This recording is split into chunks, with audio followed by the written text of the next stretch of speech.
பாலியல் பாவம் என்பது ஒரு தருணத் தவறு அல்ல. அது மனத்தில் விதைக்கப்பட்ட ஒரு எண்ணம், இருதயத்தில் வளர்க்கப்பட்ட ஒரு ஆசை, பின்னர் வாழ்க்கையை கட்டுப்படுத்தும் ஒரு அடிமைத்தனமாகிறது. அதனால் வேதாகமம் நம்மை வெளிப்புற நடத்தையை மட்டும் சீர்திருத்தச் சொல்லவில்லை, உள்ளார்ந்த மனிதனை மாற்றச் சொல்கிறது.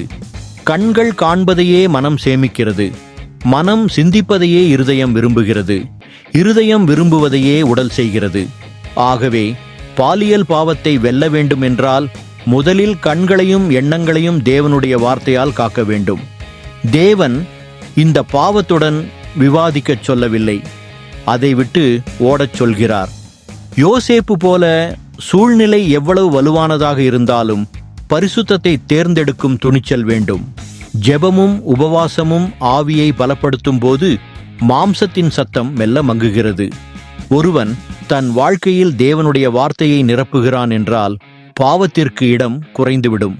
ஏனெனில் காலியான மனம்தான் பாவத்திற்கு எளிதான இடம். மேலும் இரகசிய வாழ்க்கை தான் பாலியல் பாவத்தின் முக்கியமான ஆயுதம். தனிமை, மறைவு, பயம் இவைகளில் பாவம் வளர்கிறது.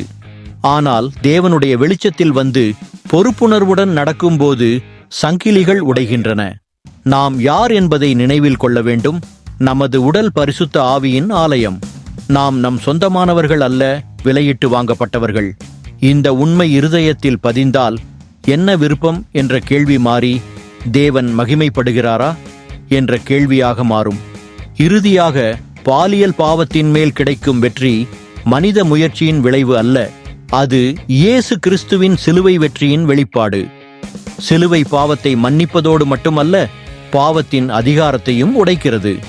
தினமும் சிலுவையின் அடியில் வந்து பரிசுத்த ஆவியின் வழிநடத்துதலால் நடக்கும்போது அடிமைத்தனம் விடுதலையாக மாறும், தோல்வி சாட்சியாக மாறும் மற்றும் பலவீனம் தேவனுடைய வல்லமையின் மேடையாக மாறும்.